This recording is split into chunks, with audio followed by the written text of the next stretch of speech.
Welcome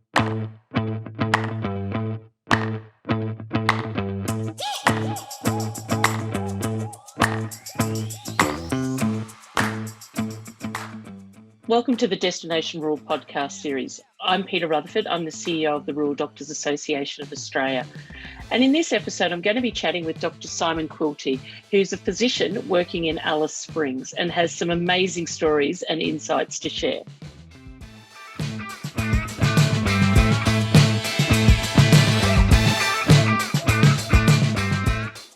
Before we start, I'd like to do an acknowledgement of the traditional owners of the land we meet on and pay my respects to elders past, present and emerging, and also welcome any Aboriginal and Torres Strait Islander people who may be joining us for our podcast this evening or today, whenever you happen to be listening to it.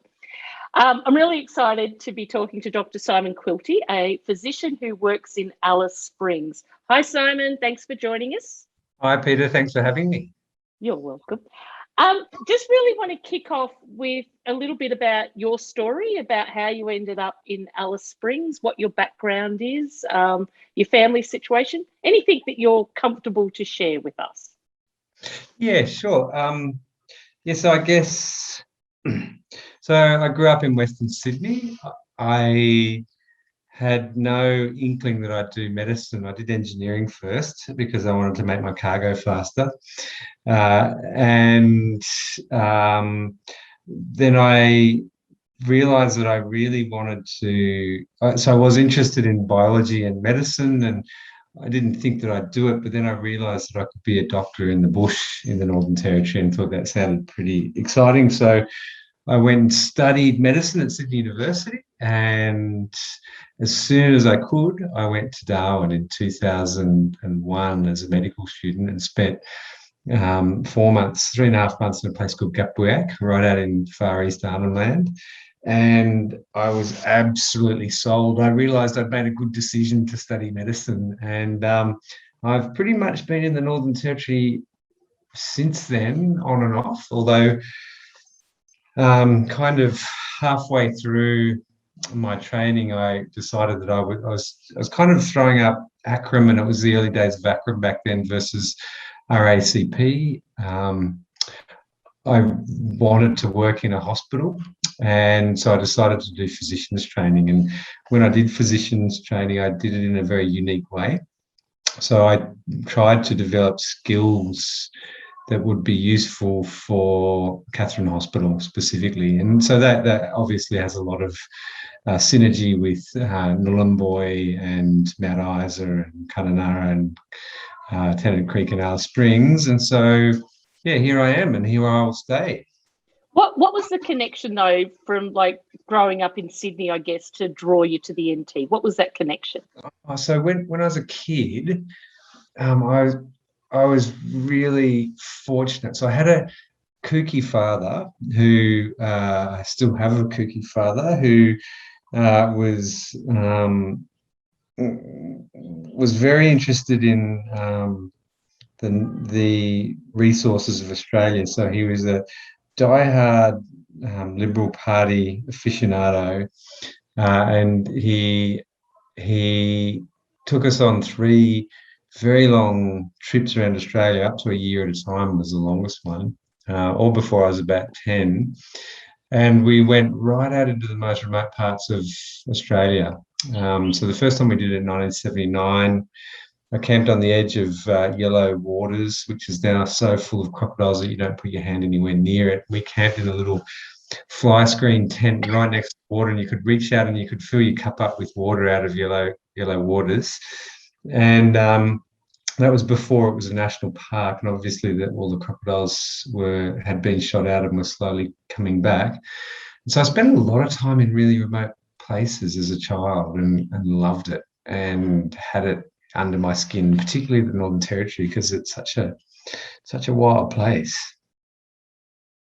So I guess just, you're one of the rare breeds as a consultant working in a rural town, a consultant specialist, like they're few and far between. What gives you joy in your job in Alice, or even in Katherine when you were there? So Katherine was even more satisfying in many ways than Alice. So Katherine was a pure generalist hospital. So the first thing is you have to be always on your toes, and you have to. So I did when I did the physician's training. I knew that I'd be face to face with people that were in dire trouble with significant health problems that needed assistance, and I wanted them to look me in the eye and know that I knew what I was doing. So I worked pretty hard. I was very dedicated to my study. So in a place like Katherine where there's no backup, you just have to get on with it. And it was pretty exciting to be able to use everything that you've learned from day one in medical school right through to the end of your training as a generalist. And so that's pretty exciting. But I guess the best part is the community, that you become a part of the community. And particularly in a place like Katherine, you can't be an arrogant and rude doctor, because you go and see the mechanic one day and he'll shaft you. And likewise, you can't be a dog of a mechanic, because one day you'll have a heart attack and you'll see the doctor. And so there's this real kind of lovely balance in smaller towns that I really like. So I grew up in Sydney, and people talk about loving the anonymity of cities. I have no inkling for anonymity. I like the integrity and the real sense of relationships that you get living in smaller towns. And so when you help someone out who's really sick in hospital and they're part of your community, there's a really deep sense of gratitude from them. And it's not the gratitude that you're doing it for, but it's, I'm just as grateful when my car breaks down and Pato from Pato's Towing turns up 700 kilometres down the road from Katherine and picks me up and pats me on the back and brings me a cold drink. Nice. You mentioned about the sense of community. How important is it for you in your job to work with the Aboriginal health workers? I love working with Aboriginal people as patients and as clinicians. And in the work that I do, I'm working alongside Aboriginal health practitioners of one kind or another all the time, particularly the Aboriginal liaison officers. They're hilarious. So one of the things that I struggle a bit with medicine is the hierarchy, as you might know, Peter. I'm not into hierarchy. And working with Aboriginal people, they invite you into their cultural paradigm. It's really heaps of fun. There's a lot of cheeky conversations that go on, and they help guide you through some things that are very perplexing culturally, that make no sense when you first see them. And they gradually, over the years, you start to figure out what it is that's going on that at first seems so perplexing. Nice. I had the privilege of coming to visit you in Alice and got to meet a number of your registrars. And with our Destination Rural campaign, we're really keen to really showcase the training opportunities that are available, not just for GPs and rural generalists, but for broader medical careers as well. So what do you think is so special about the training environment in Alice? Certainly your registrars seem to love it. And what part of your training can you do as a physician in Alice Springs with working with you? So look, firstly, next year, I'm excited to say that we have 8 ACRM trainees who've applied for terms in adult medicine, which is really exciting. So I guess most of my registrars are from physicians trainees, and they turn up from their big tertiary hospitals where they're really just a cog in a wheel. They're nothing more than that, and they're under no illusion. There's no sense of community in the hospital often. They're big, shiny institutions that are very good, but are very impersonal. And then they come out to Alice Springs Hospital, which is small and shiny and looks new, and it has fascinating people walking through with lots of young people with lots of really significant health problems. And what really surprises them is they think they're going to the middle of nowhere, which Alice Springs is literally in the middle of nowhere. But it's a beautiful town, and the hospital is full of extraordinary clinicians and technology and infrastructure to provide really high-level care. And so Alice is a bit, well, there's some really great rural hospitals, but Alice's anomaly, because Katherine had anomalies as well, but Alice's anomaly is that it is so well commissioned in every regard, because it has to be, because the nearest hospital to us is 1,500 k's away. So we have to be able to deal with it, just about everything that comes through the door. And the registrars are always really surprised that we're so capable of doing it, and they often have, particularly the physician trainees, have often been really deprived of what a generalist actually does. So when I do a ward round, I'll suture a wound, I'll take off a fingernail if it's infected, I'll put in a chest tube, do a lumbar puncture. When they're down south, there's no way that their physician bosses would do all of that stuff. And I do it safely and competently, and it suddenly makes them realise how much they're missing out on by conforming to a further and further subspecialised trade that we practice.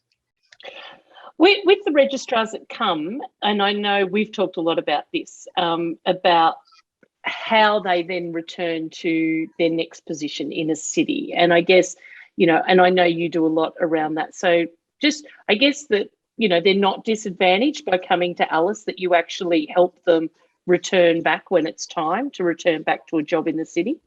Yeah, look, so two things in that regard. Well, three things, actually. Firstly, we really try and keep registrars for longer. We prefer them for 6 months or longer, because I know that when they're here for 6 months, at least half of them want to come back a second time, and half of those want to come back a third time and permanently. And so we like longer tenured registrars in Alice Springs. It's much better. And the College of Physicians is very unaware of how important this is for a future rural workforce. But I'm there to remind them.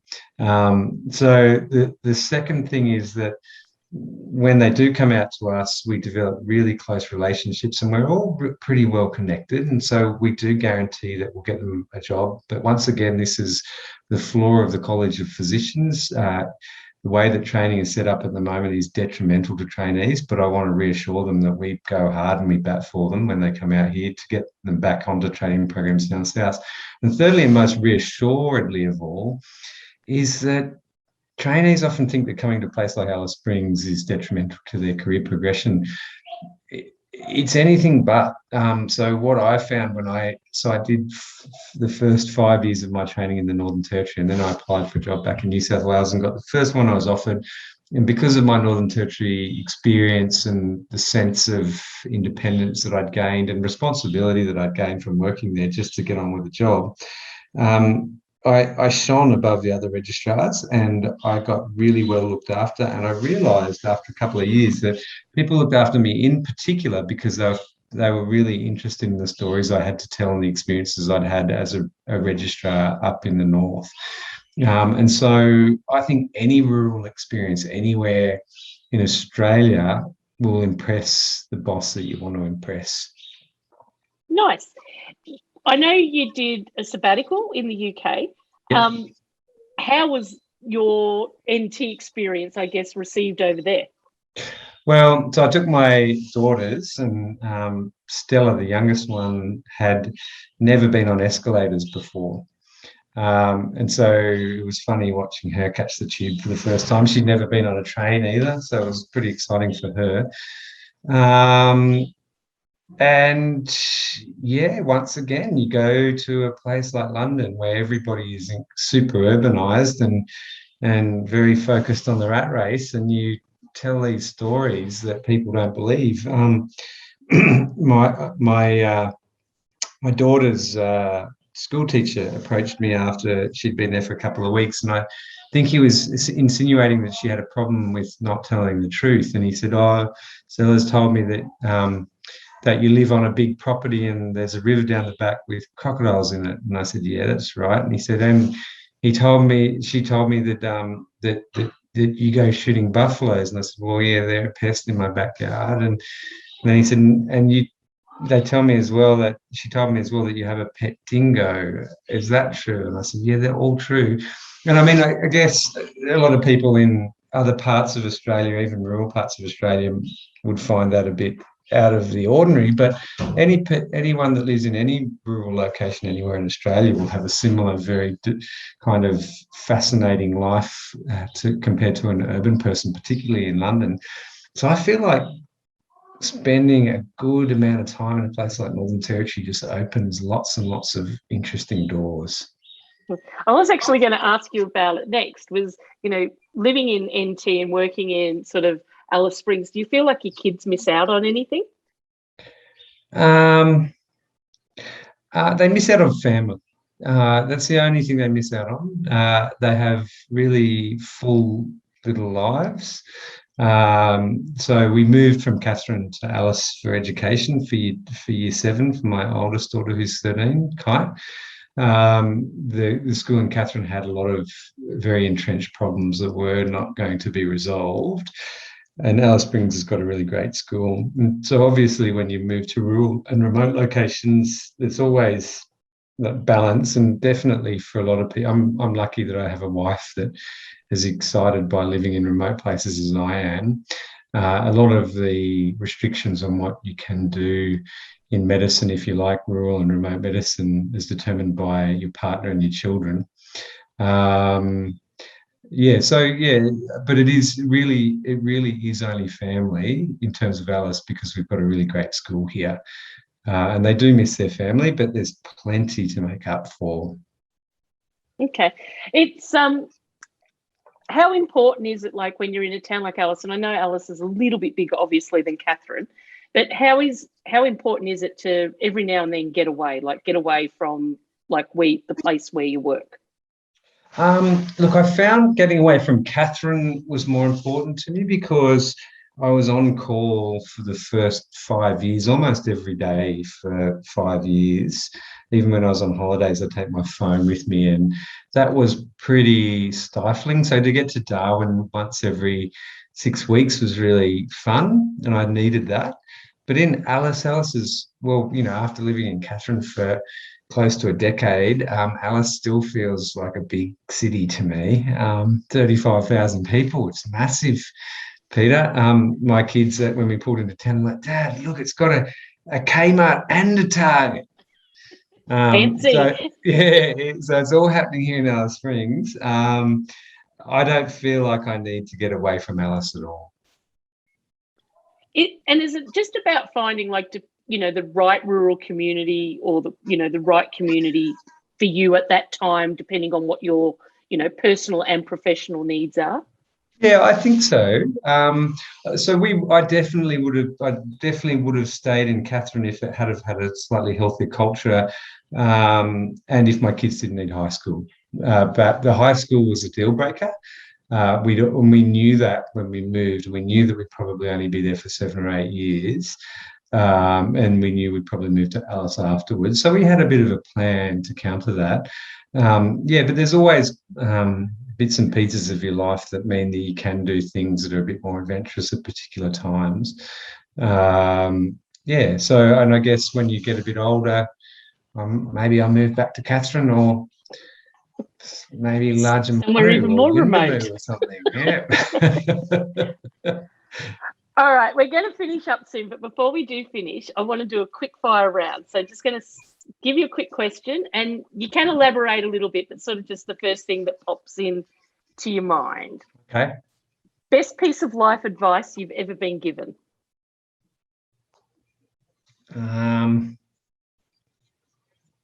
Or none at all? I don't know, Peter. I just tend to ignore all the good things that I'm told and then realise later I should have listened to him or her. Maybe it. Okay, favourite holiday destination? I've just been out to Cape Arnhem and speared mud crabs with a spear and caught barramundi. It was fantastic. The rest of Australia was in lockdown and I was picking oysters off the rocks. And getting picked up by the mechanic. Yeah. Okay. Other than medicine, what are you passionate about? I really like the bush. I like exploring the bush. Oh, that may be the next answer to the next question. The best thing about living in the NT. The best thing is it's such a rich place, not just for me, but for my kids. It's really multicultural in an Indigenous way. There's great education, incredible opportunities, and it is never, ever boring, Peter. Nice.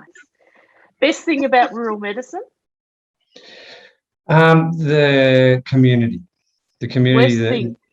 The worst thing? I don't think there is a worst thing about rural medicine. I think we've got the best of all ends, to be honest. Okay. Your guilty pleasure? I like a beer or two occasionally with my RDAA colleagues. Nice. Okay. Here's a tricky one. It's the last one. RACGP, RACP, or ACRM? Oh, you'd have ACRM. ACRM. Wow. Okay. Yeah, they're my family. Nice. Well, Simon Quilty, thank you very much for taking some time out of your busy schedule and joining us for our Destination podcast series. Thanks, Peter.